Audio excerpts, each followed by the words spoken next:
नमस्कार साथियों, मैं प्रयागराज महाकुंभ 2025 की इस पावन धरती से आपको हृदय से नमस्कार करता हूं। साथियों, प्रयागराज केवल धर्म, संस्कृति या नदियों के संगम की ही भूमि नहीं है, ये भूमि है ज्ञान कुंभ और महाकुंभ की। भारत भूमि की आध्यात्मिकता और चेतना के चिंतन का उत्कर्ष देखिए कि यहाँ पर हम राष्ट्र में शरीर और शरीर में राष्ट्र देखने का प्रयास करते रहे हैं। यही वो धरा है जहां पर यथा पिंडे तथा ब्रह्मांडे, यानी कि जो शरीर में है वही ब्रह्मांड है और जो ब्रह्मांड है वही शरीर है। ऐसे सूत्रों की कल्पना केवल इस धरा पर ही की जा सकती है, क्योंकि इस भारत भूमि के ऋषियों ने चिंतन किया है कि शरीर में एक चेतन प्राण धारा प्रवाह करती है, जो कि इड़ा, पिघला और सुषुम्ना के रूप में मूलाधार चक्र में विद्यमान रहती है।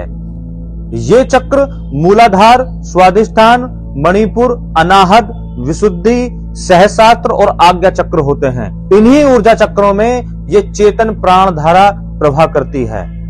साथियों, भारत के योगियों के द्वारा ये चिंतन किया गया है कि शरीर में 72,000 नाड़ियां होती हैं और इन नाड़ियों में चेतन प्राण धारा एक सर्पाकार कुंडलिनी के रूप में मूलाधार चक्र में विद्यमान रहती है, जो कि इड़ा, पिघला और सुषुम्ना के रूप में होती है। ये योगी इस मूलाधार चक्र से आज्ञा चक्र तक अपनी इस ऊर्जा को जागृत करने का कार्य करते हैं।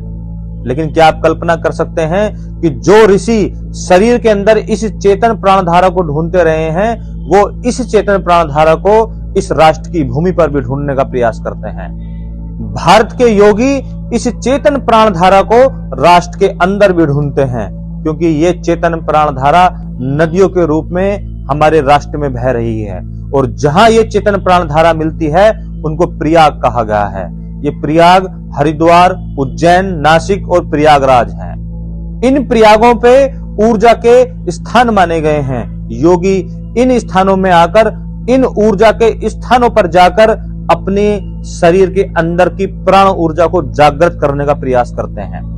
इस ज्ञान को भगवत गीता के ध्यान योग में जगत गुरु महायोगेश्वर भगवान श्री कृष्ण अपने प्रिय अनुज, मित्र, सखा अर्जुन को धर्म का ज्ञान कुरुक्षेत्र की भूमि में देते हैं। प्रयागराज महाकुंभ 2025 के इस अवसर पर गीता के इस ज्ञान के द्वारा वैश्विक शांति, सुरक्षा, न्याय, विकास और अपने मौलिक अधिकारों को कैसे कर्मयोगी जाने और समझे, इसका शंखनाद रामकृष्ण गोस्वामी जी और एल वेंकटेश्वर लू जी इस प्रयागराज की भूमि से करने का प्रयास कर रहे हैं। और मैं आपसे आग्रह करता हूं कि प्रयागराज के इस अवसर पर आकर भगवत गीता के इस चिंतन में अपने आप को जागृत कीजिए और राष्ट्र की जागृति का एक हिस्सा बनिए।